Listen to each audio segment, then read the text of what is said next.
जे जति कामको जिम्मा दिइयो त्यसलाई उहाँले सन्तपूर्वक निर्वाह गर्नुभयो।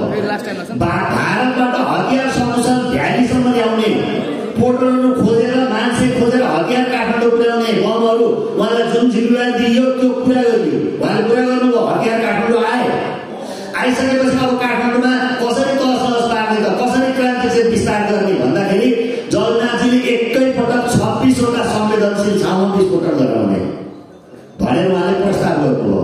र 26 ठाउँमा हान्नको लागि टाइम बम चाहियो, किनभने एकै समय पड्काउनको लागि टाइम बम चाहियो नि त। अनि त्यो टाइम बम त्यति बेला अहिले जस्तो एउटै आउँथेन, तपाईँको जेल इग्नाइट एकातिर आउँथ्यो, बम एकातिर आउँथ्यो, 3वटा पार्टमा ल्याएर एसेम्बल गर्नु पर्थ्यो, जोड्नु पर्थ्यो। र त्यो फ्युज जेल इग्नाइट चाहिँ तपाईँहरूले पुर्याइदिनुहोस्, किनभने यो संवेदनशील हुन्छ, बाटोमा भिडियो गरिदिन्छ, अरू 2टा पार्ट म पुर्याउँछु भनेर उहाँले ल्याउनु भयो। त्यो हतियार काठमाडौँ भित्रिएपछि जेल इग्नाइट कसरी ल्याउनु त भन्दाखेरि अचम्मसँग त्यसमा जोडेर आउनुहुन्छ रूपचन्द्र नाटा। यहाँहरू कतिले नाम सुन्नुभएको छ। रूपचन्द्र नाटा भनेको एउटा त्यस्तो मारवाडी हो जसले नेपाली काङ्ग्रेसको प्रजातान्त्रिक आन्दोलनलाई आफ्नो सम्पत्ति श्री सम्पत्तिदेखि जेलसम्म समर्पण गर्यो। र रूपचन्द्र नाटाले त्यो त्यति बेलाको नेपाल वायुसेना निगमको उहाँ पटना एजेन्ट हुनुहुन्थ्यो। आफ्ना सामानको पिरमा हालेर गुरु त्यो जेल इग्नाइटर सबै काठमाडौँ ल्याउनुभयो। र ती बमहरू एसेम्बल गर्नको लागि, जोड्नको लागि 5 जना मान्छेहरू चाहियो भनेर तालिम लिनु पठाइयो। र ती 5 जना व्यक्तिहरू कोही 1 जना जिउँदै हुनुहुन्छ कि नभए हुनुहुन्न होइन, उहाँहरूको बारेमा धेरै हाम्रो ओमकार श्रेष्ठलाई थाहा छ। र अनि त्यसपछि गएर त्यो ट्रेनिङहरू लिएर आयो। उनीहरूले लिएर आइसकेपछि तिनीहरूमध्येको 1 जनाले साँझ कतै बसेर रसरन गर्ने बेला, रक्सी खाने बेलामा अब पञ्चायतका दिन गए, हामीले एकैचोटि 26 ठाउँमा पड्काउँदैछौँ, अनि त्यसपछि त्यसको लागि हतियार आइसक्यो भनेर गफ गरेछ साथीसँग। अनि त्यो गफ गर्दाखेरि अनि कसरी त भन्दा रूपचन्द्रले ल्याइसक्यो, यसरी हतियार ल्याएछ भनिसकेपछि अनि मिरा होममा छापा मार्यो।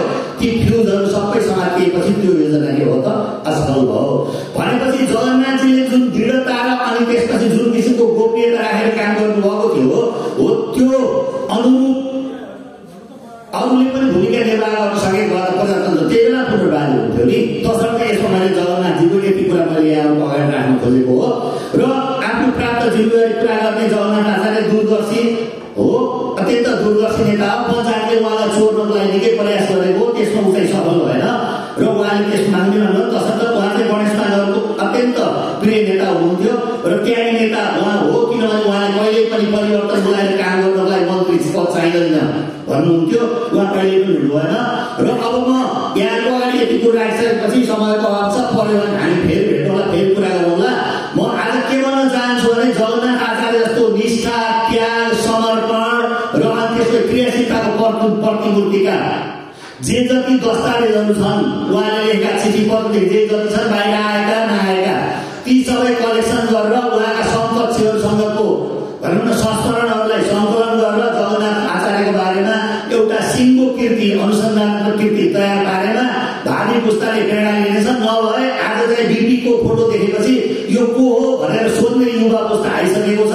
भनेपछि तिनीहरूले जगन्नाथ जस्ता क्रान्तिकारीलाई कति सम्झलान् चिन्लान्, उहाँको त्याग समर्पणलाई त्यसरी लिपिबद्ध गर्न आजको आवश्यकता हो। यसतर्फ प्रतिष्ठानको ध्यान जाओस् भन्दै मलाई यहाँ बोलाउनु भयो, आफ्ना मेरो 2-4 कुरा राख्न दिनुभयो र सुनिदिनु भयो। यसको लागि सबैलाई धन्यवाद दिँदै यहाँहरूसँग बिदा माग्दछु। हस्, धन्यवाद, नमस्कार, जय नेपाल।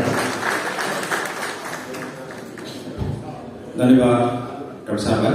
पक्कै पनि उहाँका जीवित कृतिहरूलाई अझ कसरी संरक्षण गर्न सकिन्छ र जनता समक्ष पुर्याउन सकिन्छ भन्ने कुरामा प्रतिष्ठानले जुन कार्य गरेको छ उहाँलाई सम्मान गर्दै अझ निरन्तर लागेर हामी भेट पनि हुनेछौँ।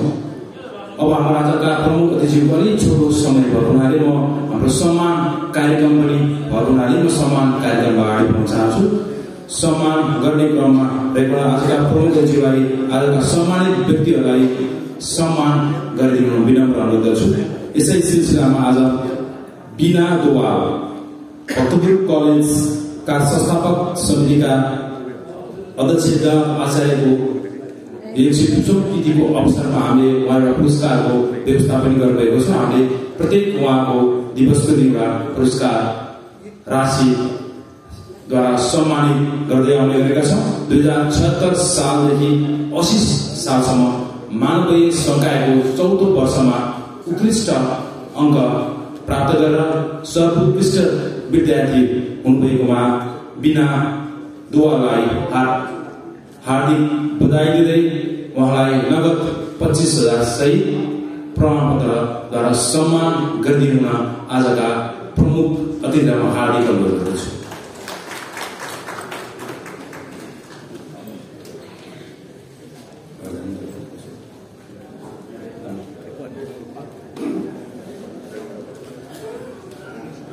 आजका सम्मानित बहिनीलाई जोरदार तालीले स्वागत गरौँ।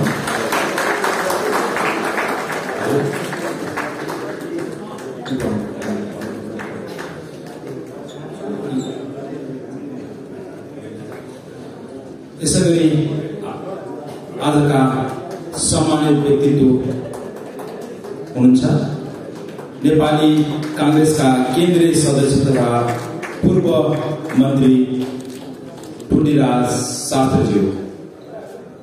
उहाँलाई पनि आजका प्रमुख अतिथिबाट सम्मान गरिदिनु विनम्र अनुरोध गर्छु।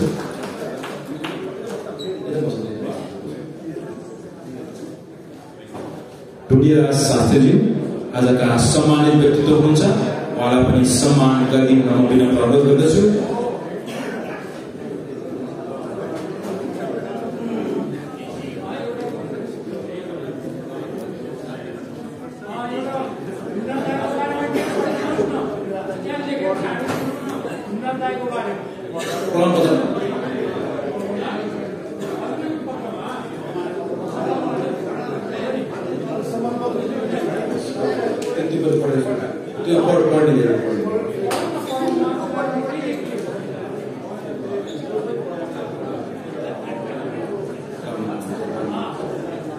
आजका सम्मानित व्यक्तित्वलाई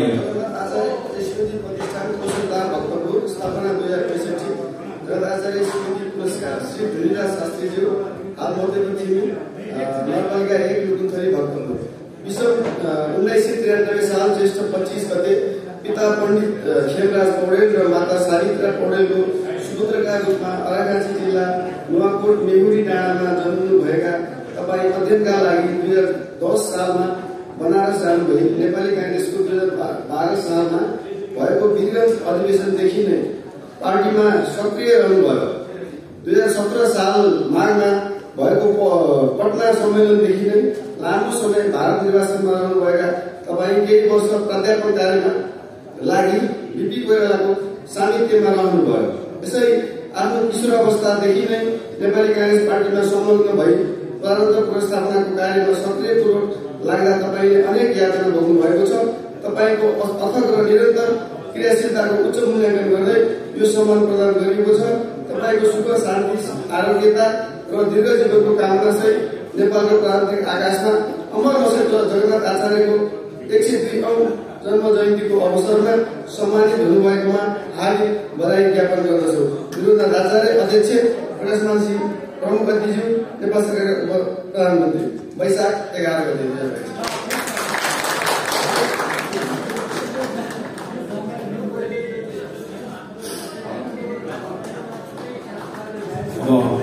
आजका अर्का सम्मानित व्यक्तित्व हुनुहुन्छ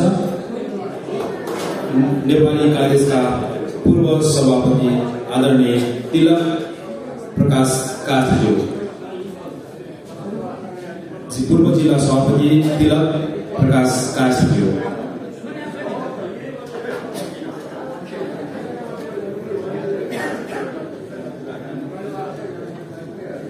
बधाई छ आदरणीय नेता तिलक प्रसाद काफ्लेज्यूलाई जगत आचार्य स्मृति प्रतिष्ठान कौशल भक्तपुर स्थापना 2065 जगत आचार्य स्मृति पुरस्कार श्री तिलक प्रकाश काफ्लेज्यू भक्तपुर 5 कौमडी पाछे। विषम 1992 साल उसमा पिता समरबहादुर कायस्थ र माता ज्ञानेश्वरी कायस्थको सुपुत्रको रूपमा भक्तपुर रकौमा टोलमा जन्मनुभएका तपाईँले 2010 सालमा नेपाली कांग्रेस पार्टीको सदस्यता ग्रहण गर्नुभयो। तपाईँले 2014 सालको भद्र अवज्ञा आन्दोलन, 2017 सालमा भएको पार्टीको 7औं अधिवेशनमा सक्रिय सहभागिता जनाउनुभयो। 2018 सालमा भारत निर्वाचनमा जानुभई उतै 2019 सालमा नेपाली काङ्ग्रेस भक्तपुर जिल्ला सभापतिमा चयन हुनुभयो। 2025 सालको आम माफीमा स्वदेश फर्किएपछि 2027 सालमा पुनः पार्टी जिल्ला सभापतिमा चयन भई लामो समयसम्म यो जिम्मेवारी सम्हाल्नुभयो। आफ्नो युवावस्थादेखि नै नेपाली काङ्ग्रेस पार्टीमा संलग्न भई सक्रियताका साथ देशमा प्रजातन्त्र पुनर्स्थापनाको कार्यमा लाग्दा तपाईँले अनेकौं यातना र कष्ट झेल्नु परेको छ। साहित्य सृजनाको क्षेत्रमा पनि तपाईँको उत्तिकै योगदान छ। तपाईँ अहिले पनि निरन्तर सक्रिय हुनुहुन्छ। तपाईँको अथक र निरन्तर क्रियाशीलता तथा योगदानको उच्च मूल्याङ्कन गर्दै यो सम्मान प्रदान गरिएको छ। तपाईँको सुख शान्ति आरोग्यता र दीर्घ जीवनको कामना सहित नेपालको प्रजातान्त्रिक आकाशका अमर नक्षत्र जगन्नाथ आचार्यको 102औं जन्म जयन्तीको अवसरमा सम्मानित हुनुभएकोमा हार्दिक बधाई ज्ञापन गर्दछौँ। अध्यक्ष विनोदनाथ आचार्य, प्रमुख अतिथि प्रकाश महासिंहज्यू, नेपाल सरकारको प्रधानमन्त्री 2082 वैशाख 11 गते।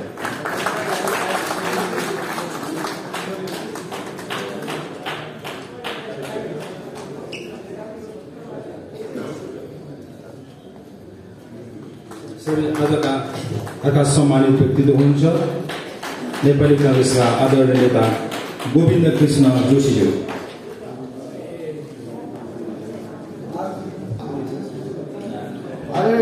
गोविन्द कृष्ण जोशीज्यू अस्वस्थताका कारणले गर्दाखेरि यहाँ अनुपस्थित हुनुहुन्छ। उहाँको घरमै गई हामी उहाँलाई सम्मान गर्नेछौँ। उहाँको सम्मान पत्रमा वाचन गर्न गइरहेको छु। जगत आचार्य स्मृति प्रतिष्ठान पुरस्कार भक्तपुर स्थापना 2065। जगत आचार्य स्मृति पुरस्कार श्री गोविन्द कृष्ण जोशीज्यू, भक्तपुर नगरपालिका 4 बोलाछे।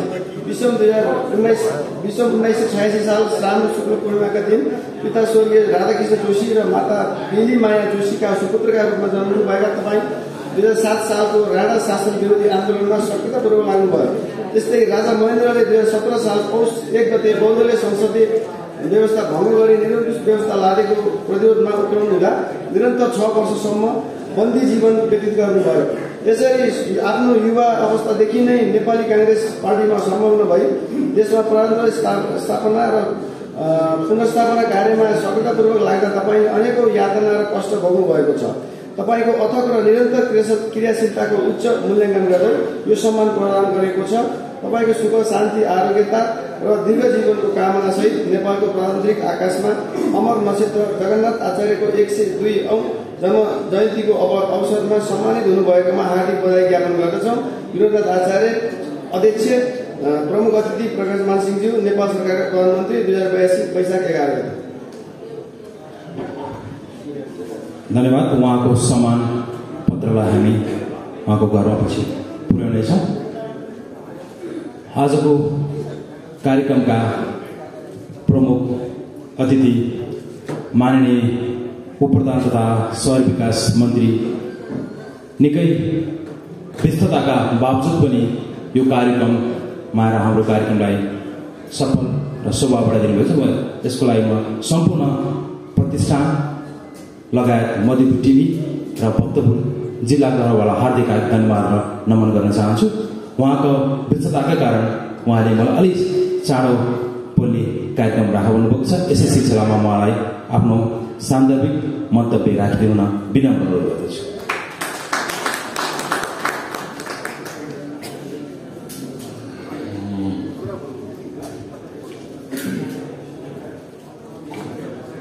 आजको यस कार्यक्रम खास गरेर जगन्नाथ आचार्यजीको 102औं जन्म जयन्ती अवसरमा यो कार्यक्रमका अध्यक्षता ग्रहण गरिराख्नुभएका यसै प्रतिष्ठानका जगन्नाथजीको स्मृति प्रतिष्ठानका अध्यक्ष हाम्रो विनोद आचार्यजी, आजको यस कार्यक्रममा सम्मानित हुनुहुने सम्पूर्ण आदरणीय हाम्रो चाहिँ निराज दाई, तिलक दाईदेखि यो चाहिँ जुन यसपटक जगन्नाथजीको नाममा राखिएको यो विद्यार्थीलाई दिने यो चाहिँ जुन बिना दुवालजी र मञ्चमा आसीन हाम्रा चाहिँ पार्टीका नेपाली काङ्ग्रेस पार्टीका केन्द्रीय सदस्यज्यूहरू भक्तपुरमा भएका हाम्रा चाहिँ यो विभिन्न नगरपालिकाका प्रमुखज्यूहरू, जिल्लाका पूर्व जिल्ला सभापतिज्यूहरू र यहाँ उपस्थित हुनुभएका सम्पूर्ण आदरणीय महानुभावहरू, आज यो चाहिँ जुन दिन यो चाहिँ लोकतन्त्रको यो चाहिँ 11 गते नै भएको कारणले गर्दाखेरि वैशाख 11 गते 63 सालको वैशाख 11 गतेलाई हामीले चाहिँ स्मरण गर्नुपर्ने दिन पनि हो र त्यही दिनमा आज हामीहरूले हाम्रो चाहिँ अत्यन्तै प्रिय नेता र जुझारु नेता र सङ्घर्षशील नेता जगन्नाथजीको 102औं जन्म जयन्ती हामी सबैले मनाइरहेका छौँ। म खास गरेर आज उहाँको जन्म जयन्तीको अवसरमा यो जुन उहाँकै नाममा यो चाहिँ जुन स्थापित स्मृति प्रतिष्ठानले यो चाहिँ जुन कार्यक्रम गरेर यो खास गरेर हाम्रो चाहिँ आदरणीय नेतागणहरू जसले यो प्रजातन्त्र ल्याउनमा जुन धेरै ठुलो सङ्घर्ष गरेर लामो सङ्घर्ष गरेको कुरालाई यो चाहिँ कस्तो भन्दाखेरि समाज यस्तै छ, समाजलाई घचघचाइराख्नको लागि यस्तै कार्यक्रमबाट हामीहरूले चाहिँ हाम्रा चाहिँ योद्धाहरूलाई, प्रजातान्त्रिक आन्दोलनका योद्धाहरूलाई जीवन्त राख्नको लागि यस्तो समारोहहरू चाहिँ हामीले चाहिँ पटक पटक चाहिँ गरिरहँदाखेरि राम्रो हुन्छ भन्ने मलाई चाहिँ लागेको छ। म खास गरेर अब हाम्रो चाहिँ जगन्नाथजीको बारेमा कुरा गर्दाखेरि अब हामी त कस्तो भन्दाखेरि म चाहिँ पढेँ 12 सालमा जन्मेको भन्नाले कस्तो भन्दाखेरि 7 सालदेखि 17 सालको बिचमा जन्मेका काङ्ग्रेसका छोराछोरीहरूले यो चाहिँ के हो भन्दाखेरि अधिकार गरिसकेपछिको सङ्घर्षमा यो चाहिँ सिद्धान्त र आदर्श मूल्य र मान्यताको लागि चाहिँ सङ्घर्ष गर्दाखेरि कतिको कष्टदायी हुन्छ भन्ने कुरालाई के हो भन्दाखेरि त्यो सब भोगेको पीडाको त्यो जेनेरेसनको म पनि एकजना हुँ र मैले अब खास गरेर जगन्नाथजीको विषयलाई लिएर यो हाम्रो चाहिँ प्रोफेसर साहबले पनि धेरै कुराहरू चाहिँ बताइसक्नु भएको छ। तर एउटा कुरा के हो भन्दाखेरि यहाँ चाहिँ उहाँ चाहिँ भक्तपुरबाट यो चाहिँ जुन यो 15 सालको आम निर्वाचनमा यो कस्तो भन्दाखेरि मैले चाहिँ सुनेको र चाहिँ कतै लिखित रूपमा पनि छ। मङ्गलदेवी सिंहज्यू पनि अब यही भक्तपुरबाट उठ्ने, मेरो आमा पनि उठ्ने भन्ने चाहिँ कुरा थियो। पछि गएर दिदी कोइरालाले सम्झाएर उहाँले चाहिँ के हो भन्दाखेरि उम्मेदवार नबनाइकन अनि यहाँ चाहिँ के छ भने यो जगन्नाथजीहरू सबैले चाहिँ मिलाएर चाहिँ गरेको कुरालाई पनि म यहाँ चाहिँ स्मरण गर्न चाहिँ चाहन्छु। र उहाँको अब धेरै अगाडिका कुराहरू सबैले थाहा छ, तर पछि 46 सालपछिको कुरामा यो चाहिँ जुन जनजागरण अभियान जुन गणेशमान सिंहज्यूले चाहिँ जुन प्रारम्भ गर्नुभएको थियो त्यसमा चाहिँ जगन्नाथजी त्यसको उहाँको त्यो संयोजक हुनुहुन्थ्यो। भन्नुको मतलब के हो भन्दाखेरि प्रजातन्त्र प्राप्त गरिसकेपछि यो चाहिँ ठिक बाटोमा चाहिँ हिँडिरहेको छैन, यसलाई चाहिँ करेक्सन गर्नुपर्छ भन्ने जुन आवाज जुन अभियान गणेशमान सिंहज्यूले चाहिँ सञ्चालन गर्नुभएको थियो त्यसमा चाहिँ नेतृत्वकारी भूमिका जगन्नाथजीले गर्नुभएको कुरालाई पनि हामीले चाहिँ त्यो पाटोलाई चाहिँ बिर्सनु हुँदैन भन्ने कुरा म यहाँ भन्न चाहिँ चाहन्छु। यो कुरा मैले किन भनिरहेको छु त भन्दाखेरि तपाईँ हामी सबैले यो चाहिँ आन्दोलनबाट प्राप्त गरेका अधिकारहरू हामीले चाहिँ प्राप्त गरेका छौँ। तर एउटा कुरा तपाईँ हामी सबैले के सबैले चाहिँ सम्झाउनु पर्यो र आफै पहिले चाहिँ सबभन्दा पहिले कन्भिन्स हुनु पर्यो। यो चाहिँ के हो भन्दाखेरि धेरै मुस्किल त्याग तपस्या सङ्घर्ष गरेर प्राप्त गरेको जुन अधिकारहरू छन् ती अधिकारहरू सिधिमिधि त्यसै आएको होइन र यसलाई चाहिँ ती अधिकारहरूलाई सुरक्षित र संरक्षित गरेर चाहिँ राख्नको लागि पनि जिम्मेदारी तपाईँ हाम्रो काममा चाहिँ आइपरेको कुरालाई पनि हामीले त्यो बिर्सिनु हुँदैन भन्ने मलाई चाहिँ लागेको छ। किन भन्दाखेरि अहिले हामी देख्छौँ अधिकारका कुराहरू मात्रै हामी गर्छौँ, अधिकार चाहियो भनेर चाहिँ अधिकारले दिएको कुरा हुनु पर्यो भन्ने कुरामा चाहिँ हामी चाहिँ धेरै आवाजहरू उठाएको विषय हामी चाहिँ सुन्छौँ।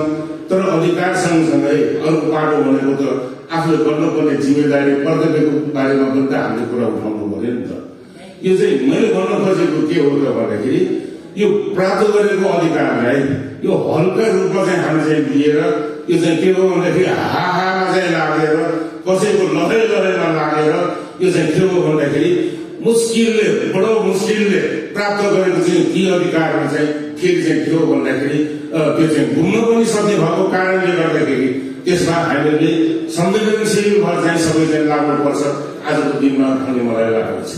र हाम्रो चाहिँ अब चाहिँ नेपालको इतिहास मुभमेन्टलाई हामीले चाहिँ केलायो भने संस्कृति हेर्दाखेरि कस्तो छ भन्दाखेरि अधिकार प्राप्त गर्नुको लागि चाहिँ सबै राजनीतिक शक्तिहरू चाहिँ मिल्ने र चाहिँ सुरुवात के हो भन्दाखेरि 46 सालको जनआन्दोलनबाटै सुरक्षा दल कमान्डर घनश्याम सिंहजीको नेतृत्वमा यहाँ चाहिँ फाल्का सबै कम्युनिस्टहरूलाई पनि र काङ्ग्रेसले चाहिँ आह्वान गरेको आन्दोलनमा चाहिँ शरीक गराएदेखि नै सबै राजनैतिक दलहरूलाई यो चाहिँ काङ्ग्रेस कम्युनिस्ट सबै राजनीतिमा चासो राख्ने व्यक्तिहरूलाई चाहिँ समावेश गरेर यो चाहिँ अधिकार प्राप्त गर्नुको लागि आन्दोलनमा शरीक भएर आन्दोलन सफल पनि भयो।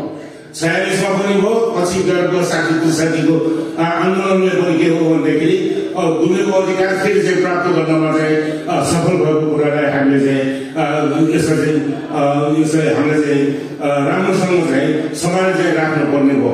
किन भन्दाखेरि आन्दोलन गरेर अधिकार प्राप्त गर्ने तर प्राप्त गरेको अधिकारलाई अनि चाहिँ के छ भन्दाखेरि आम नेपाली जनताले सदुपयोग गर्न नपाउनेमा फेरि चाहिँ के हो भन्दाखेरि यो चाहिँ आन्दोलनकारीहरूमा यो चाहिँ जुन एउटा चाहिँ समझदारी हुनुपर्ने जसरी आन्दोलन हाँक्दाखेरि समझदारीका साथ जुन गरेको थियो त्यसलाई चाहिँ के हो भन्दाखेरि प्राप्त गरेको अधिकारलाई पनि त्यसलाई चाहिँ सुरक्षित राख्दै त्यसलाई चाहिँ संस्थागत गर्दै र चाहिँ आम नेपाली जनताको चाहिँ के हो भन्दाखेरि हरेकको जीवन र जीवकोपार्जन सहज गर्नुको लागि अब हामीले चाहिँ बाटो प्रशस्त गर्नुको लागि सबै मिलेर प्राप्त गरेको यी अधिकारहरूलाई हामीले चाहिँ सुरक्षित राख्नुको लागि सबै मिलेर चाहिँ जाँदाखेरि राम्रो हुन्छ भन्ने कुरामा हामीले चाहिँ त्यतातिर चाहिँ हाम्रो चाहिँ ख्याल चाहिँ जानु चाहिँ छ भन्ने मलाई लागेको छ।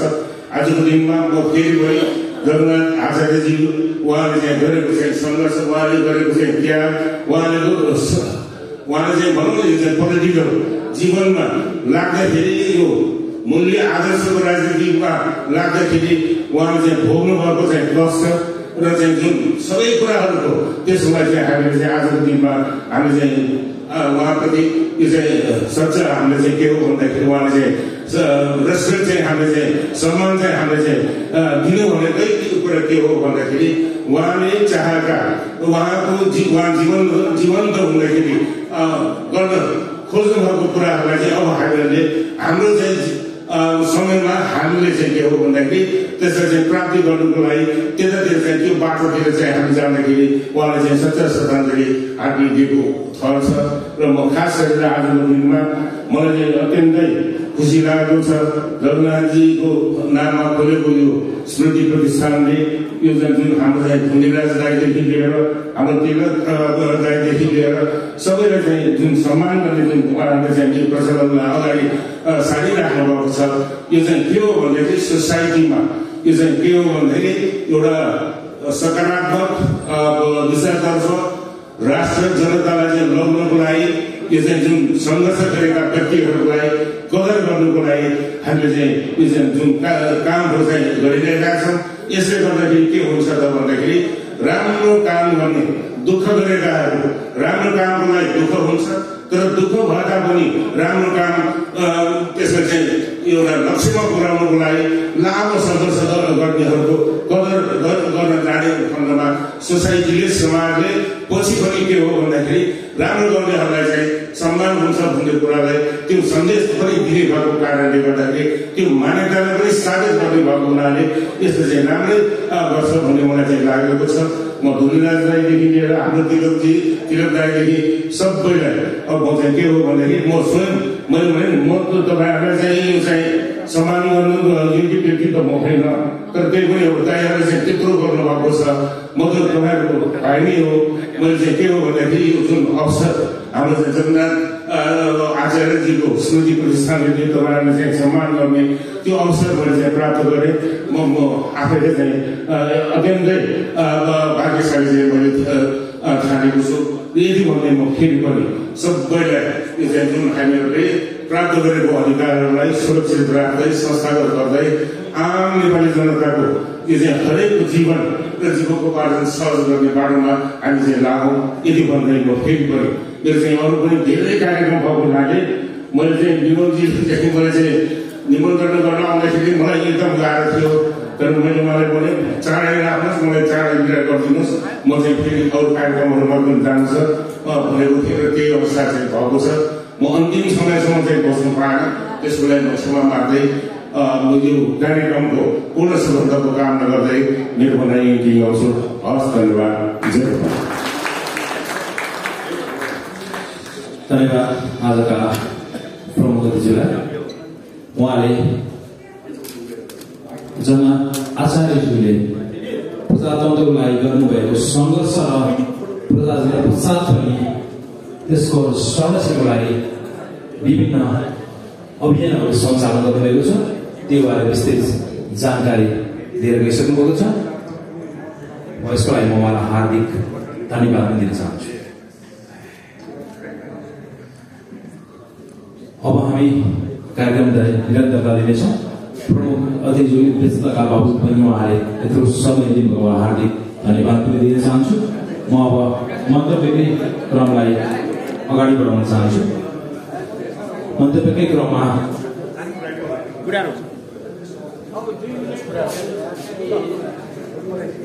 प्रमुख अतिथिको स्थानपछि विदाईपछि हामी फेरि यो कार्यक्रमलाई निरन्तरता दिनेछौँ उहाँलाई विदाई गरेर आएपछि हाम्रो कार्यक्रम सुचारू रूपमा सञ्चालन हुनेछ सबैलाई चाहिँ धैर्य धारण गरेर एकछिन बसिदिनु विनम्र अनुरोध पनि गर्न चाहन्छु लगभग हाम्रो कार्यक्रम आधा घन्टाभन्दा बढी हुँदैन होइन त्यसैले आधा घन्टाको लागि सबैलाई धैर्य धारण गरेर बसिदिनु म विनम्र अनुरोध गर्न चाहन्छु हाम्रो कार्यक्रम बढीमा आधा घन्टा यसको लागि सम्पूर्ण म हार्दिक अनुरोध पनि गर्न चाहन्छु आधा घन्टा धैर्य धारण गरेर बसिदिनु हुन म विनम्र अनुरोध गर्दछु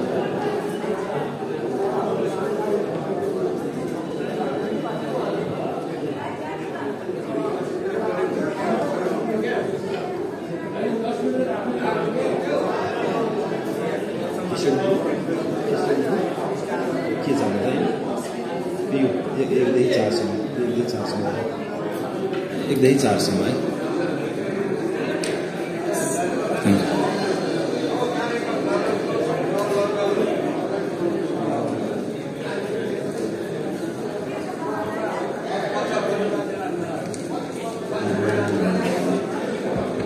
हाम्रो चिया नास्ता गर्ने व्यवस्था भएको हुनाले हाम्रो चिया नास्ता पनि तयार हुँदैछ हामी छोटो समयमा कार्यक्रम समापन गरेर चिया नास्तातिर लाग्नेछौँ सबैलाई एकछिन धैर्य धारण गरेर बस्दिन विनम्र अनुरोध गर्दछु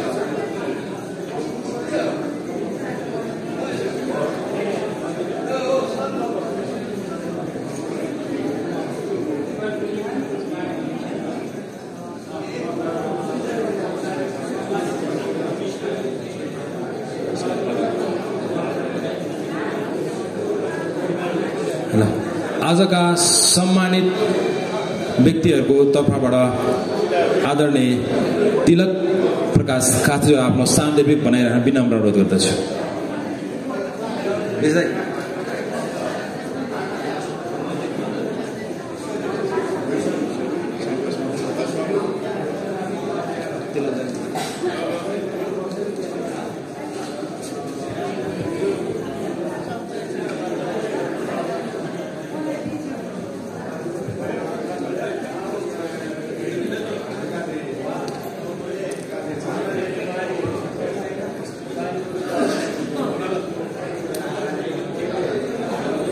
सभाका सभापतिज्यू र मेरा अग्रज साथी धन्यराज शास्त्रीजी अनि मेरी भाउजू अनि त्यस्तै मेरा साथी लेखनाथ नेपालीजी तथा सम्पूर्ण यस सभामा उपस्थित सम्पूर्ण साथीहरूलाई म सर्वप्रथम जय नेपालको आह्वान गर्छु जय नेपाल साथीहरू अब हुन त जसलाई सुनाउनु पर्ने हो उहाँ चाहिँ गइसक्नुभयो। सुन्ने उहाँ कुर्सीमा बस्नेहरूले सुन्ने गर्दैनन्, सुनाउने मात्रै गर्छ। बस त्यसो भएको हुनाले जे होस्, आखिर यो देशले परिवर्तन खोजिराखेको छ। यी कुर्सीमा बस्नेहरूले त्यो कुर्सी छोड्दैनन्, छोड्न चाहँदैनन्। अब परिवर्तन तपाईहरूबाट हुनुपर्छ, हुन्छ। आज यहाँ जल्लो बल्लो विषय छ। पूर्व राजा, राजावादी त्यसै कराएका होइनन्। यही कुर्सी मोहमा बस्ने यी 3 जना माने नाकामयाब बुढा नेताहरूले को कर्तव्यले गर्दा आज हेर्नुहोस्, काठमाडौँ जानुहोस्, तपाईँ 5 मिनटमा पुग्ने ठाउँमा घन्टौँ लाग्छ, बाटो छैन। तैपनि ओली सरकारलाई लाज छैन। आज ज्ञानेन्द्र त्यसको किन त्यसको त्यत्रो आँट भयो? त्यसको अन्तर्य के हो हामीले स्पष्ट बुझ्नुपर्छ। त्यो हो भुटानी राजासँग घन्टौँ भेटेर आएको। भुटानी राजाको त वर्षौं पहिले पुच्छर काटिसकेका थिए हिन्दुस्तानले परराष्ट्र र रक्षा मन्त्रालय बुझाएर। आज यो ज्ञानेन्द्र पनि यो उत्तर प्रदेशको चिफ मिनिस्टरलाई भेटेर त्यो जुन योगी चिफ मिनिस्टर हो, यो त्यहाँका प्रधानमन्त्रीको त्यो के बोली भएर उनले यही कुरो उनलाई ढाडस दिएको छ। यो ज्ञानेन्द्रलाई पनि उसलाई त्यो हिजोको त्यो 60-62 तिरको जुन उसको ढङ्ग नहीं थियो त्यो झलझली आइरहेछ। त्यही सपना साकार गर्नको लागि उसले हिन्दुस्तानलाई त्यो परराष्ट्र र रक्षा दिने वचन दिएर आएको छ। त्यहाँबाट स्पष्ट यो के उनलाई ढाडस दिएर पठाएको छ। तपाईँ डराउनु पर्दैन, त्यहाँ हुन्छ। अब यसको पृष्ठभूमितिर म जान्छु। हेर्नुहोस्, यही परराष्ट्र र रक्षाको कुरा एकचोटि बीपी कोइरालालाई त्यहाँका प्रधानमन्त्री जवाहरलाल नेहरूले फ्याक्क मुखबाट निस्केछ। हेर्नुहोस्, नेपालको परराष्ट्र नीति नेपालबाट चलिराखेको छैन। त्यो परराष्ट्र चलिरहेछ। त्यहाँको परराष्ट्र नीति अनुसार त्यहाँ के गर्नुपर्छ, के गराउनुपर्छ भन्ने कुरा हामीले यो हिन्दुस्तानले चलाइराखेको छ। त्यसो भएको हुनाले अब काम यताबाट भइराखेकै छ। अब एउटा साधारण एउटा सम्झौता जस्तै गरेर त्यहाँको परराष्ट्र र रक्षा दुईटा स्पष्ट रूपमा तपाईँ सकार्नुभयो भनेदेखि तपाईँ त्यहाँको निष्कण्टक प्रधानमन्त्री भएर बस्नुहोस्, हामी मद्दत गर्दछौँ भन्दाखेरि बिपीले के भन्नुभएको? फेरि एकचोटि भन्नुहोस् त, भन्नुहोस्। एकचोटि भन्नुहोस्, मैले राम्रोसँग सुनेन, एकचोटि भन्नुहोस् न भन्दाखेरि नेहरूले माफ कीजिए,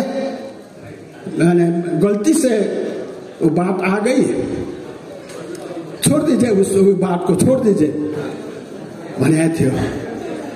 बीपी कोइराला प्रधानमन्त्री भएपछिका कुरा। त्यस्तै बीपी कोइराला 26 सालदेखि इन्डियामा फेरि त्यहाँ बस्नुभन्दाखेरि अन्तिम बेलामा जब त्यहाँ बसेर केही हुनेवाला भएन, त्यसपछि बीपी कोइरालाले हिन्दुस्तान छोडेर नेपालमै जाने भन्ने कुरा भएको थियो। त्यो निर्णय सर्वप्रथम गणेश मान्जीलाई भन्दाखेरि गणेश मान्जीले भन्नुभयो त्यो त सुइसाइडै भयो नि, आत्महत्या भएन र त्यस्तो बलिराखेको आगोमा हाम फाल्नु भन्नुहुँदाखेरि हो गणेश मान्जी, यो अवस्थामा नेपाल जानु आत्महत्या नै हो। तपाईँ अब स्लो पोइजन खाएर यो हिन्दुस्तानमा बसेर केही समय मृत्युलाई धकेलेर यहाँ बाँचेर बस्नुहुन्छ कि त्यो बलेको आगोमा नेपालको भूमिमा आफ्नो मरण आत्महत्या त्यो सकार्नुहुन्छ? अब तपाईँ नै भन्नुहोस् भन्दाखेरि गणेश मान्जीले हो त्यसो भए म पनि आउँछु भन्नुभयो। त्यस्तै अब जब यहाँ काठमाडौँ माने नेपाल आउने निश्चय गर्नुभयो, चैत्र 16 गते काठमाडौँ आउनुहुने भयो। राष्ट्रिय एकता र राष्ट्रिय मेलमिलापको नारा लिएर 16 गते उहाँ आउनुहुने, 14 गते दिउँसो बीपी कोइरालालाई दिल्लीबाट एउटा फोन आउँछ विशेष, तपाईँ कोइरालाजी हो बोल्दैछु, तपाईँ अहिले सारनाथमै हुनुहुन्छ? जी म अहिले आजसम्म सारनाथमै छु, भोलि म पटना जान्छु भन्नुभयो। त्यसो भए प्रधानमन्त्रीको विशेष दूत त्यहाँ आउँदै हुनुहुन्छ, उहाँसँग कुरा गर्नुहोस् न भन्दाखेरि कुन बेला भन्दाखेरि अब एकछिनमा आउँछ पुग्छ त्यहाँ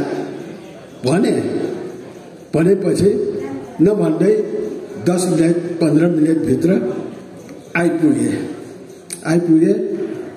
अनि उहाँले साधारणतया के तपाईँ पर्सि साँच्चै नेपाल फर्किनु नै हुन्छ भने फर्किन्छु निश्चय गरिसके।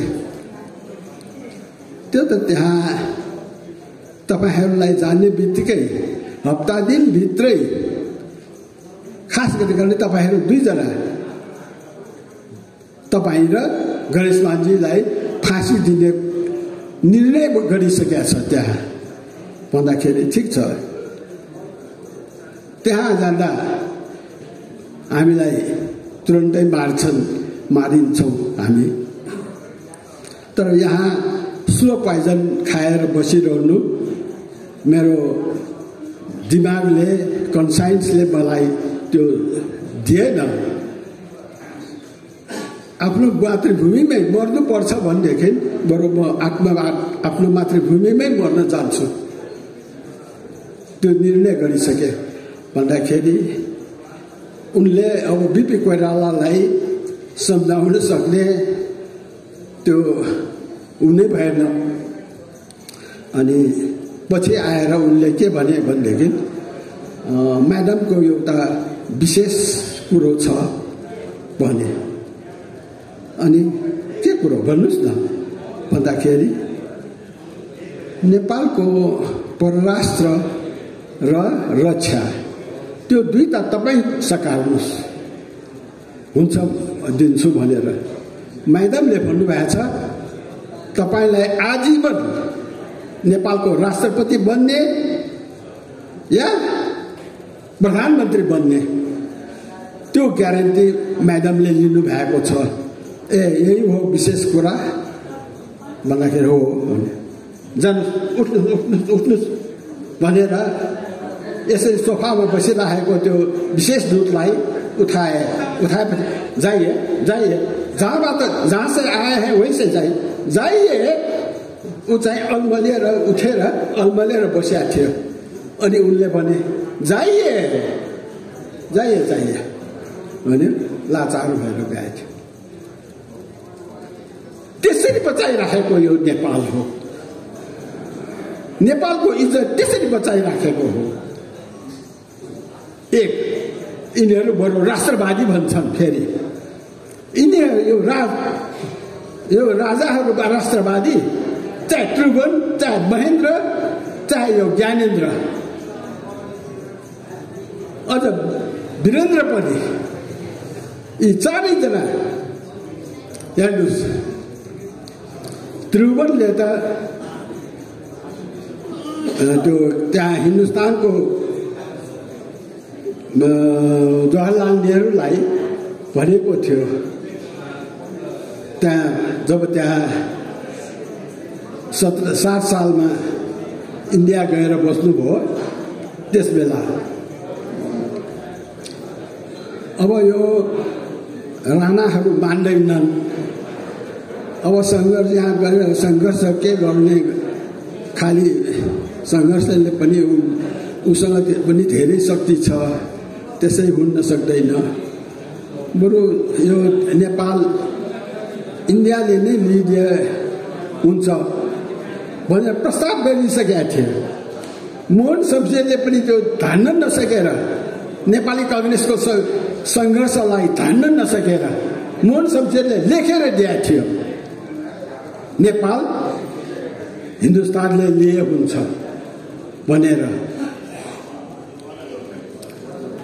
भनेदेखि महेन्द्रले त त्यो सन् 61 चीन भ्रमणमा जानुहुँदाखेरि त्यहाँ पहिले त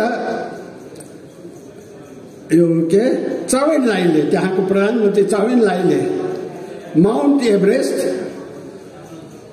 आधा नेपालको आधा चाइनाको यसरी देखाएको थियो। यसरी यता उत्तरपट्टि चाइनाको, दक्षिणपट्टि नेपालको भनेर उसले नक्सा देखाउँदाखेरि बिपी कोइरालाले यो तपाईहरूले अहिले नयाँ बनाउनु भएको यो नक्सा हो, यो अन्तर्राष्ट्रिय स्तरले यसलाई मान्यता दिएको छैन। खोइ कसै कुनै अन्तर्राष्ट्रिय उसको छ यसमा भनेर चाउइनलाईले नै त्यो देखाए। कहाँ हुनु होइन, यो पुरानै हो भन्दा चाउइनलाईले मान्न नसकेपछि त्यही रातमा पर्सि यता नेपाल काठमाडौँ फर्किँदै हुनुहुन्थ्यो। रात 12 बजे सुत्नलाई ठिक गरिसकेका बिपीलाई बाहिरबाट टक गर्छ। अनि बाहिर को भन्दाखेरि कमान्डर इन चिफ भन्यो। खोल्नै पर्यो। अनि किन यस बेला 12 बजिसक्यो के भयो भन्दाखेरि होइन, तपाईँलाई अध्यक्ष बाबुले तपाईँलाई भेट्न चाहनु भएको छ भन्नुभयो। अध्यक्ष बाबुले उहाँलाई भनिदिनुहोस् म भोलि बिहान चिया खानलाई त्यही नै आउँछु, उहाँकै जान्छु म भनिदिनुहोस्। म आज धेरै कार्यक्रम गरेर सिद्ध्याएर आएको, थकाइ पनि लागेको छ, सुत्ने बेला छ भन्दाखेरि होइन, उहाँ त आएर तल बसिराख्नु भएको छ भने तल यही हलभित्र एउटा हलमा भन्दाखेरि अब जानै पर्यो। अनि बिपी कोइरालाले सँगै सुतिराखेकी सुशीला भाउजूलाई सुशीला यो बान्दरको स्वर निको छैन, अब म तिमीलाई नै भन्छु, अब तिमीलाई थाहै छ कसरी लगेको, म फर्कु चाहे नफर्कु यो कुरो भोलि गणेश मान्जीहरूलाई भन्नु भनेर उहाँ लाचार भएर जानुभयो। त्यहाँ पनि त्यही कुरो, त्यही माउन्ट एभरेस्टकै कुरो जिद्दी गर्नुभयो। अनि बिपी कोइरालाले सफा भन्नुभयो, हेर्नुहोस् म यहाँ यस्तो खालको यो सम्झौता गर्नलाई आएकै होइन, सम्झौता विषय नै छैन।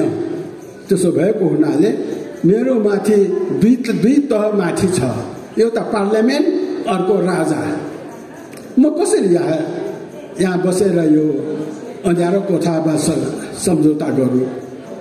म मान्दिनँ भनेपछि लौ तपाईँ त्यही पनि सोच्नुहोस् भनेर माओ सेतुङले छोडिदिनु भयो। त्यसरी बचाइराखे 17 सालमा त्यसरी बचाइराखे। 19 सालमा महेन्द्र जाँदाखेरि 19 सालमा महेन्द्र जाँदाखेरि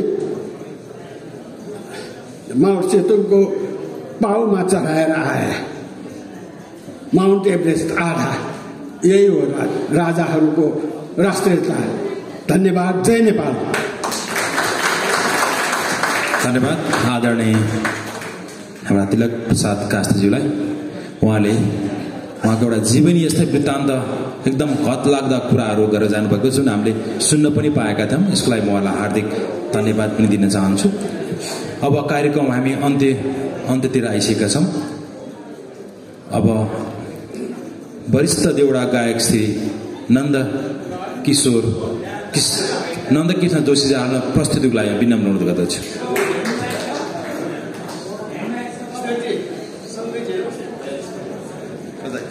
नमस्कार।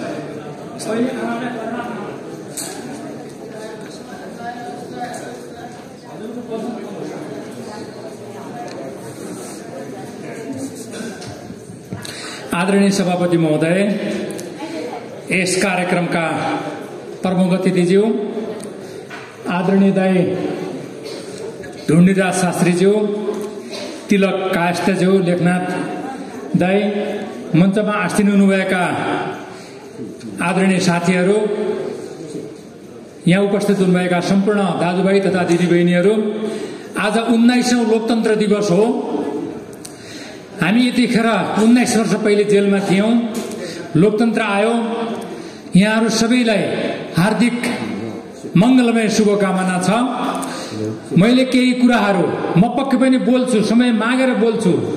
म आजका प्रमुख अतिथिलाई केही कुरा सुनाउँछु भनेर आएको हुँ, तर उहाँ गइसक्नुभयो। मूल कुरा के हो भने तिलक दाइले जुन भन्नुभयो इतिहासका कुरा हामीले सिक्नुपर्छ। म झ्यामा पनि गाउँछु है, तपाईहरु सतर्क भएर आउनु होला, बाहिरका साथीहरू पनि आउनु होला। म गाउँछु, गीत गाउँछु। मूल कुरा के हो भने नेपाली कांग्रेस अत्यन्त जटिल अवस्थामा छ। अहिलेको अवस्थामा सबभन्दा बढी शासन गर्ने नेपाली कांग्रेसका नेताहरू, तर नेपाली कांग्रेस यसरी विक्षिप्त अवस्थामा किन पर्यो?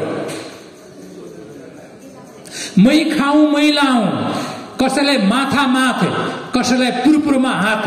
नेपाली कांग्रेसका महामाना बीपी कोइराला, गणेशमान सिंह, किशनजी, जगन्नाथ आचार्य, उहाँहरूले सिकाएको, उहाँले डोराएको बाटो यही हो।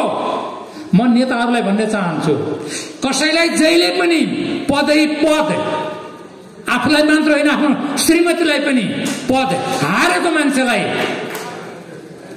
समानुपातिकमा पनि ल्याइरहने, राष्ट्रिय सभामा पनि ल्याइरहने हामीहरू हेरेका हेरे। हाम्रो अधिकार छैन। हामी बीपी का चेला हौं, जगन्नाथ आचार्यका चेला हौं हामी। अहिले भर्खर तिलक दाइले भन्नुभयो, यो मुलुकमा प्रजातन्त्र स्थापना देखिन भारतले गोटी चाली नै राखेको छ। हामी त्यसको खिलाफमा छौं। प्रजातन्त्र यदि कांग्रेसले परिपालना नगर्ने हो भने कसले गर्छ? हाम्रो घरको व्यवस्था हामीले मिलाउन सकेनौं भने कसले गर्छ? तपाई जहाँ जानुहोस् हामी यति छौं, बाहिर जानुहोस् त राजावादीहरू किन सल्बलाएका छन्? कांग्रेसका कारणले। म अरू पार्टीलाई भन्दिन, कांग्रेसका हरेक नेताहरूले बानी सुधार्न आवश्यक छ। कांग्रेसका नेताहरू आफू भए आफू भएन भने आफ्नो साली, आफ्नो गर्लफ्रेन्ड, आफ्ना साडु भाइहरू यस्ता व्यक्तिलाई दिएर हाम्रो कांग्रेसको पार्टी बच्छ। भोलिका सन्ततिहरूले नेपाली कांग्रेसको चारतारा झण्डा बचाउन सक्छन्। म प्रकाशमान दाइलाई म यही प्रश्न गर्नेवाला थिएँ। अस्ति केही दिन पहिले मैले यिनै कुरा आदरणीय सभापति शेरबहादुर देउवालाई पनि भने, अरे पार्टीमा हारेको मान्छेलाई राष्ट्रिय सभामा ल्याउने, समानुपातिको मान्छेलाई मन्त्री बनाउने यो कुनै तरिका हो? छैन। कांग्रेसमा के असल व्यक्तिहरूको खडरी परेको छ? गाउँ गाउँमा गएर बुझ्नु भएको छ तपाईहरूले। म दूर दराजको मान्छे, बजानको मान्छे, मेरो कर्म दुईटा हुन्छ। एउटा लोकतन्त्रलाई बचाइराख्नु, एउटा देउडा संस्कृतिलाई बचाइराख्नु। मेरो बजानमा यति वितृष्णा जागिसकेको छ, याद गर्नु होला कि त्यो ठाउँको मान्छेलाई के भन्छ भने ठाउँको मान्छेलाई दरा भन्छन्। दरा भन्छन्। म एउटा ठुलो दराको मान्छे हुँ। म भन्दिनँ आफूलाई टिकट देऊ, घैँटोमा घाम लागे देलान्, त्यहाँका मान्छेलाई न्याय हुनेछ। केही न केही नभए पनि सेती नदीमा म पुल बनाएर आउनेछु। अहिले पनि सेती नदीमा पुल छैन। यो दर्द कसलाई भन्ने? पार्टी सभापति हाम्रा छन्, पार्टीमा के अरे सरकारमा हाम्रा मान्छेहरू छन्, पटक पटक प्रधानमन्त्री भएका छन्। यति दुःख। अब मलाई समय छैन, मैले संकेत पाइसकेको छु। मलाई आनन्द लाग्छ 2042 सालमा यहाँ धेरै साथीहरू हुनुहुन्छ, आदरणीय दाइ लेखनाथ नेउपानेज्यू लगायत रामप्रसाद दवाडीज्यू, विनोद कायस्थ, गणेश चक्रधर, रामगोपाल नेउपानेज्यू, यसै गरी हामी धेरै साथीहरू, गोकुल शर्मा, म आउँदै थिएँ, हामीहरू जेलमा थियौं 42 सालमा। जगन्नाथ दाईको छत्र छायामा बसेका थियौं। जगन्नाथ दाई जस्तै म पनि क्रान्तिकारी छु। त्यो कुरा मैले केही कुरा बिबीबाट बुझेँ, केही कुरा गणेशमानजीबाट बुझेँ र धेरै कुरा जगन्नाथ दाईबाट बुझेँ। आमा बिमला, तपाईँ धन्यवादको पात्र हुनुहुन्छ। तपाईँ हाम्रो आमा हो कि जगन्नाथ दाई जस्तो व्यक्तिलाई तपाईले पालना गर्नुभयो। तपाईले शिक्षा भन्दा पनि घरैसी मामलामा धेरै सहयोग गर्नुभयो र विनोदजी जस्तो चाहिँ पुत्र जन्माउनु भयो। आज यस्ता महामानवलाई पुरस्कार दिने घोषणा गर्नुभयो। म एउटा निवेदन के गर्न चाहन्छु भने, विनोद सर, काठमाडौँ त उहाँको हुँदै हो, उपत्यका त भक्तपुर त हुँदै हो। यो कार्यक्रम विस्तार गर्नको लागि तपाईं एकपटक सुदूरपश्चिम प्रदेशमा, एकपटक पूर्वाञ्चल प्रदेशमा पैसा हामी जुटाउँछौँ पैसा। त्यो ठाउँमा जगन्नाथ आचार्यका कीर्ति र व्यक्तित्वको बारेमा तपाईले कार्यक्रम गर्नुहोस्। काठमाडौँमा मात्रै सीमित नराख्नुहोस्, काठमाडौँको मान्छेलाई मात्रै तपाईँ नहेर्नुहोस्। मेरो निवेदन छ, सुदूरपश्चिममा पनि द्वारिका देवी ठकुरानी जस्ता व्यक्तिहरूले जन्म लिएको ठाउँ हो। त्यो ठाउँमा पनि खर्च हामी उठाउँछौँ, व्यवस्था हामी गर्छौँ। तर त्यो ठाउँमा पनि हेर्नुहोस्, वामपन्थीहरू म भनिहाल्छु, सानो कुरालाई व्यापक बनाएर एक दिन जेल बसेको छ भनेदेखि 1 वर्ष जेल बसेको भन्ने भाव मिलाएर कार्यक्रम गर्छन्, भव्यताका साथ कार्यक्रम गर्छन्। अहिले आधा नभनौँ 15 मिनट जति प्रमुख अतिथिले बसिदिए के हुन्थ्यो, के बिग्रिन्थ्यो हामीलाई थाहा छैन। बस्नु पर्थ्यो, बस्नु भएन। यो हाम्रो नियति खराब छ। हामी कांग्रेसीहरू, हामी बीपीका विचारमा, जगन्नाथ आचार्यका विचारमा बाँचेका मान्छे हौं। कसैले दिएर खाएर हामी बाँचेका होइनौं। समय दिनु पर्दैन, बोल्नु पर्दैन। यस्ता कारण कति हुन्न, कति हुन्न, तिनै कुराहरू रिपिट हुन्छ। त्यसैले मेरो निवेदन छ, ल भइहाल्यो। अब गाली होइन, यो मायाको शब्द हो। आमा, हजुर आमा हुनुहुन्छ। म आमा भन्ने बित्तिकै देउडा गीत रेकर्ड गर्दै गर्दाखेरि मैले खराब समाचार सुने कि मेरो आमा बजाङमा बित्नु भयो अरे। तर मैले देउडा गीत गाउन मैले रोकिनँ। मलाई लाग्छ भक्तपुरका नेता निका जुजु धौनी निको, भक्तपुरका नेता निका जुजु धौनी निको, झ्याम्मा झ्याम्मा देउडा गाउँछु यो बजाङ्गी ठिटो, झ्याम्मा झ्याम्मा देउडा गाउँछु यो बजाङ्गी ठिटो, झ्याम्मा झ्याम्मा। हिउँ भक्तिमा तपाईहरुले ताली पिट्नु पर्ने हुन्छ, एक्सरसाइज पनि हुन्छ। हिउँ भक्तिमा लिका पढ्द पाटन पुरिँदैन, झ्याम्मा झ्याम्मा झ्याम्मा झ्याम्मा। आमा हजुर पनि झ्याम्मा झ्याम्मा भनिदिनु होला है त, ठुक्नु दाइ हजुर पनि अलिअलि भनिदिनु होला। हिउँ भक्तिमा लिका पढ्द पाटन पुरिँदैन, झ्याम्मा झ्याम्मा झ्याम्मा झ्याम्मा। साई दुरैमा पानी दुरै माया दुरिँदैन, झ्याम्मा झ्याम्मा झ्याम्मा झ्याम्मा। साई दुरैमा पानी दुरै माया दुरिँदैन, झ्याम्मा झ्याम्मा झ्याम्मा झ्याम्मा। लोकतन्त्रको छारीमा लोकतन्त्रकै छाया, झ्याम्मा झ्याम्मा झ्याम्मा झ्याम्मा। लोकतन्त्रको छारीमा लोकतन्त्रकै छाया, झ्याम्मा झ्याम्मा झ्याम्मा झ्याम्मा। कहिल्यै पनि भुल्न छैन हजुरको माया, झ्याम्मा झ्याम्मा झ्याम्मा झ्याम्मा। रुखले दिन्छ स्याउली सोतर, रुखले दिन्छ छाया, झ्याम्मा झ्याम्मा झ्याम्मा झ्याम्मा। रुखले दिन्छ स्याउली सोतर, रुखले दिन्छ छाया, झ्याम्मा झ्याम्मा झ्याम्मा झ्याम्मा। जगन्नाथलाई भुल्ने छैन हजुरको माया, झ्याम्मा झ्याम्मा झ्याम्मा झ्याम्मा। कहिल्यै पनि भुल्ने छैन हजुरको माया, झ्याम्मा झ्याम्मा झ्याम्मा झ्याम्मा। बिबिपेकी गणेश मानले बनाएको बाटो, झ्याम्मा झ्याम्मा। बिबिकेपी गणेश मानले बनाएको बाटो, झ्याम्मा झ्याम्मा झ्याम्मा झ्याम्मा। लोकतन्त्रको आँगनी हो भक्तपुरको माटो, झ्याम्मा झ्याम्मा झ्याम्मा झ्याम्मा। लोकतन्त्रको माया हो नै भक्तपुरको माटो, झ्याम्मा झ्याम्मा झ्याम्मा झ्याम्मा झ्याम्मा झ्याम्मा।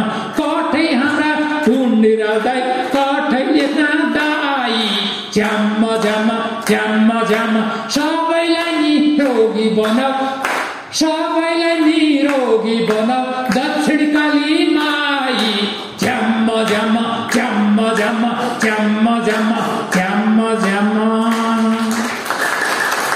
न स्वर छ न सारङ्गी छ, म त गाइने। तर एउटा कुरा नभन्नुहोस्, हेर्नुहोस् नेपाली कङ्ग्रेसको खुलेर भन्छु म, नेपाली कङ्ग्रेसका नेताहरूले बुझ्नुहोस्, राष्ट्रगानमा जय नेपाल भन्ने शब्द सुन्नु भएको छ नि, त्यो जय नेपाल भन्ने शब्द राख्ने को हो व्यक्ति तपाईहरुलाई थाहा छ? यो हाम्रो इतिहास, नेपाली कङ्ग्रेसको इतिहास हेर्नुहोस् त। राष्ट्रगान छनौट कमिटीको सदस्य हो म नन्दकृष्ण जोशी। कहीँ कतै उल्लेख हुँदैन। के फरक पर्छ नाम लिँदाखेरि? कि जानकारी लिनु पर्यो।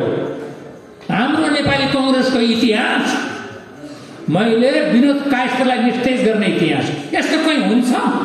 जगन्नाथ दाइ भनेको किसानको मात्र नेता होइन, उहाँ आध्यात्मिक चेतनाको नेता हो जगन्नाथ दाइ।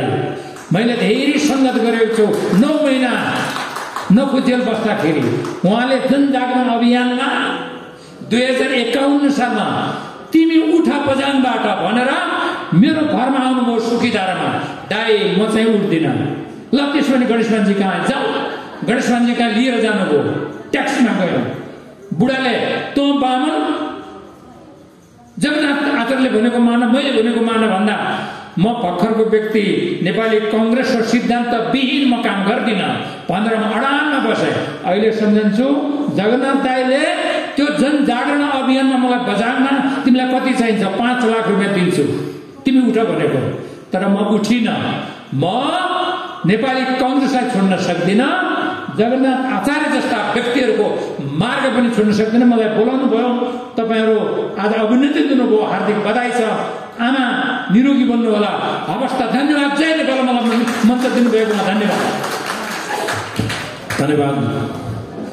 अब हामी कार्यक्रमको अन्त्यतिर आइसकेका छौँ। पक्कै पनि जगन्नाथ आचार्यजीको 102औं जन्म जयन्तीको अवसरमा हामीले उहाँले गर्नुभएका कार्यहरू र हामीले नसुनेका कुराहरू धेरै सुन्न पायौँ। पक्कै पनि उहाँको जीवनलाई जीवन्त बनाउन हाम्रो प्रयास जारी नै छ।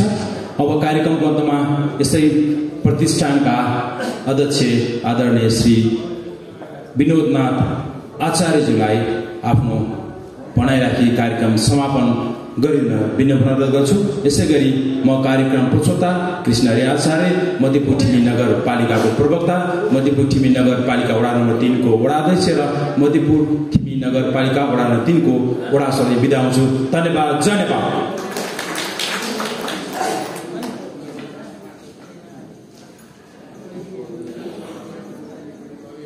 धन्यवाद भाइ कृष्ण हरि।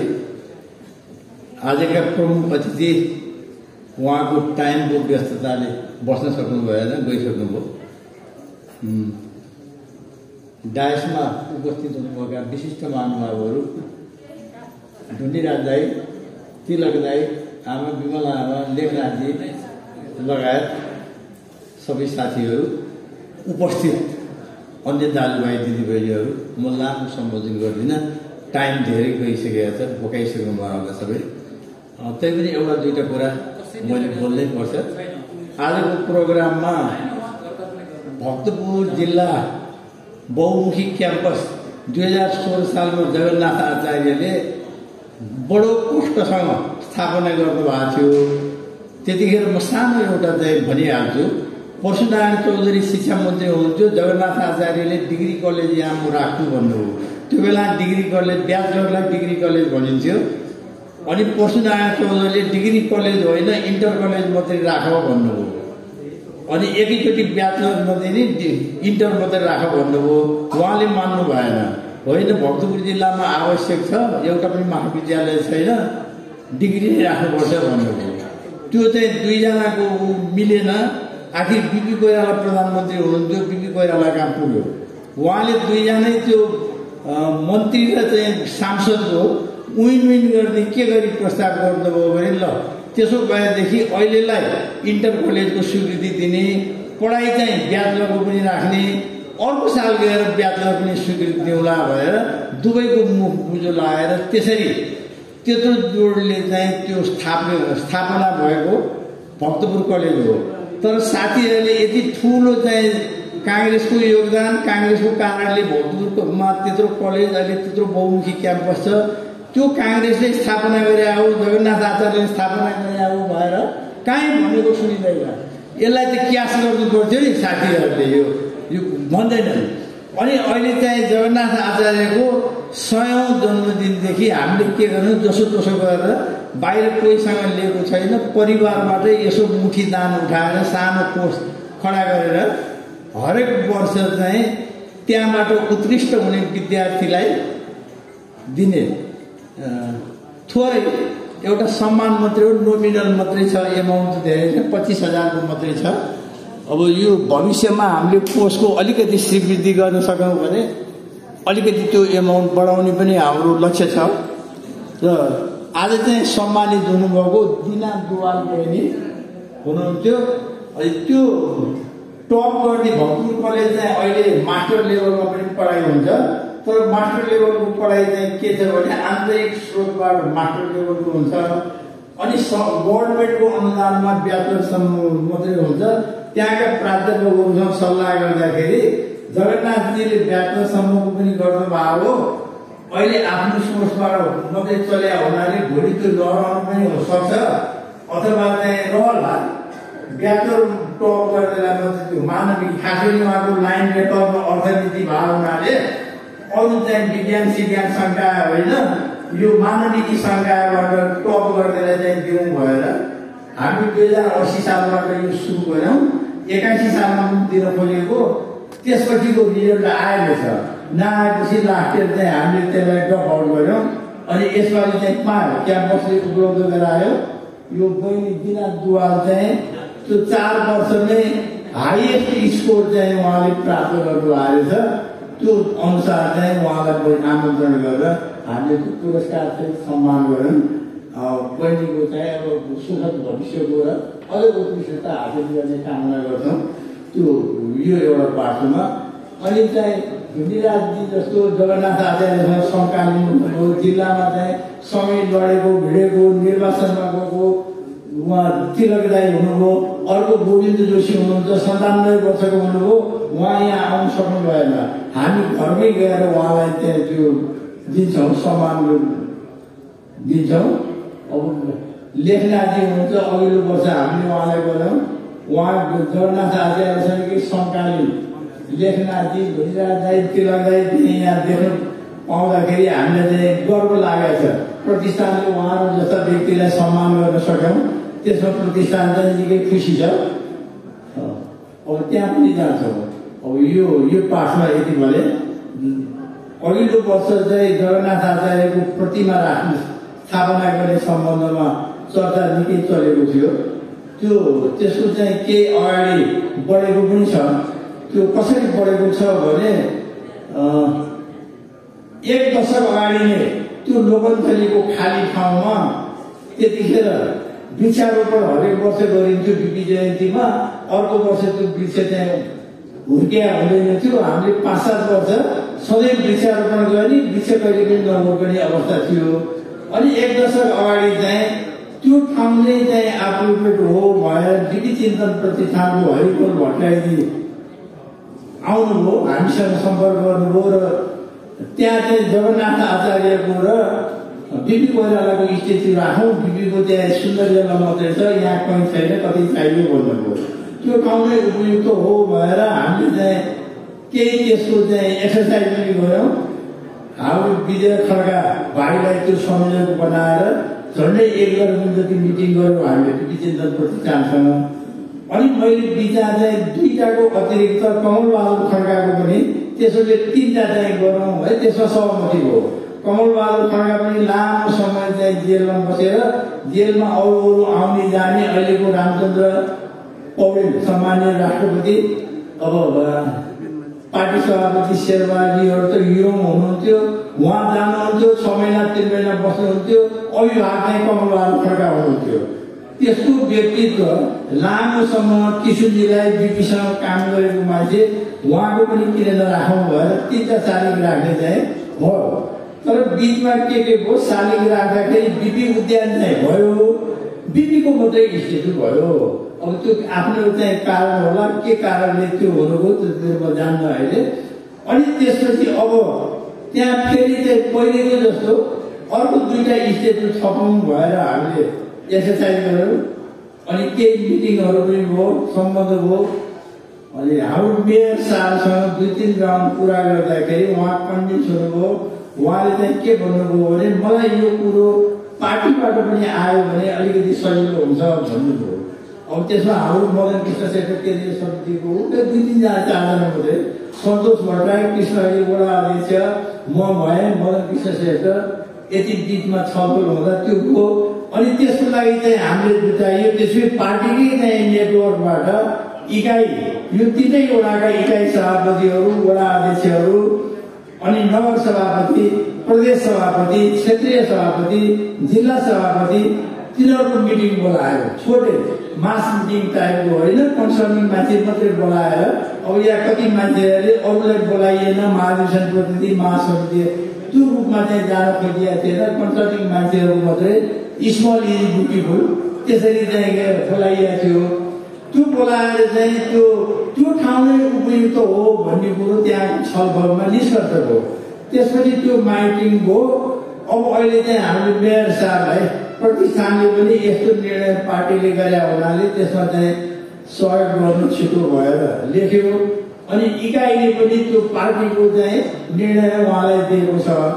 अब त्यो अहिले समयको पाबन्दी होला, हामीले चिठी दिएपछि बिचमा अब यो मध्यपुर महोत्सव पर्यो, बिचमा अरू केही कार्यक्रमहरू भए है, पर्यटन सङ्घ कार्यक्रमहरू भए, उहाँको व्यस्तताले त्यो चाहिँ क्लियरेन्स भएको छैन। अब उहाँलाई बाधा छैन भएर चाहिँ हामीले त्यो गऱ्यौँ, किनभने त्यो ठाउँ अलरेडी छ, त्यो कसैको निजी सम्पत्ति पनि छैन। नगरपालिकालाई चाहिँ त्यो कसैलाई दिने हस्तान्तरण गर्ने अधिकार पनि छैन। नगरपालिकाको हामीलाई चाहिने भने सहमति मात्रै हो। एक त्यो उपयुक्त ठाउँ छ भएर हुन्छ भएर त्यति सहमति भयो भनेदेखि त्यो पुग्छ। उहाँले डिटेलमा यहाँ यो पनि बनाउनु भएर दिनु पनि पर्दैन, के पनि पर्दैन, किनभने त्यो बनाउनै प्रवेश गरिएको थियो, त्यो काम चाहिँ सुरु गरिएको थियो। त्यो 3टा इन्स्टिट्युट राख्नको लागि भएर जिल्ला विकास समितिमा बाट 1 दशक अगाडि नै केही नोमिनल एमाउन्ट ल्याएर बार बन्देज पनि गरिएको थियो भने एउटा कामको लागि प्रोसेस भएको बिचमा कसरी चाहिँ त्यो हुनुभयो। अब त्यो सबैमा म जान पनि चाहन्न। अब आशा छ हाम्रो मेयर साहब अहिले अलिक फ्री हुनुभयो, अब हुन्छ बजेटको टाइम पनि आउला। नगरपालिकासँग हामीले बजेटहरू के पनि मागेका छैनौँ, त्यसमा त्यो स्पेसै उपयुक्त हो भन्ने मौखिक। अब यो एउटा चाहिँ राजनीतिक डिसिजन पनि हुन्छ, किनभने मेयर भनेको सबै जनताले चुनेर पठाएको राजनीतिक व्यक्तित्व हो, कुनै नोमिनेटेड मान्छे होइन। उहाँले अलिकति त्यसरी आफ्नो विवेक चाहिँ हेरेर गर्नुहुन्छ भन्ने हामीले चाहिँ आशा राखेका छौँ। अब चाहिँ यद्यपि भक्तपुर यो मध्यपुर नगरपालिका अधिराज्यमै उत्कृष्ट पनि भएको छ, त्यही कार्यक्रमहरूले त्यति राम्रो कार्यक्रमहरू भएको छ, उहाँलाई धेरै धन्यवाद दिन्छौँ। अब हामीले चुनेर पठाएको एउटा मेयरले यो किसिमको रिजल्ट ल्याउनु हाम्रो लागि पनि गौरवको कुरा हो। भविष्यमा पनि यस्तै गौरवका कुराहरू अघि नन्दकिशोर जोशीले भन्नुभयो, प्रमुख अतिथिले भन्नुभयो, उहाँको जगन्नाथजीको चाहिँ छाप, उहाँले गरेको काम भविष्यको मूल्य चाहिँ कसरी सम्झिने त? कमलबहादुर खड्का जगन्नाथजी जस्ता राख्यो भने बिपी कोइरालाको देश भइछ। उहाँहरू जस्ताको मान्छे हो भने कमसेकम यो ठाउँको मान्छेले यस्ता मान्छे छ भनेर अब हामी अहिले छोरा पुस्तामा छौँ, हाम्रो नाति पनाति पुस्ताले पनि त्यो स्टेट्यु देखेर पनि यहाँको जुन समर्थन चाहिँ बरकरार रहन्छ त्यो हुन्छ भन्ने चाहिँ हामीले आशा गरेका छौँ। आशा चाहिँ त्यो क्लियरेन्सै होला। म अब अरू धेरैमा आउनुभयो, लामो समय धैर्यरहनुभयो, सबैप्रति धन्यवाद दिन्छौँ, कृतज्ञता गर्छौँ। प्रतिष्ठान चाहिँ आभारी छ यहाँहरूप्रति। आजको कार्यक्रम चाहिँ यही समापन भएको घोषणा गर्छु। चिया पानी नास्ताको लागि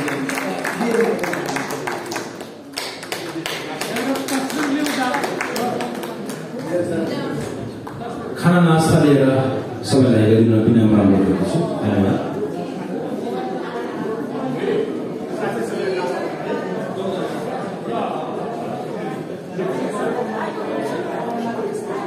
बहिनी एउटा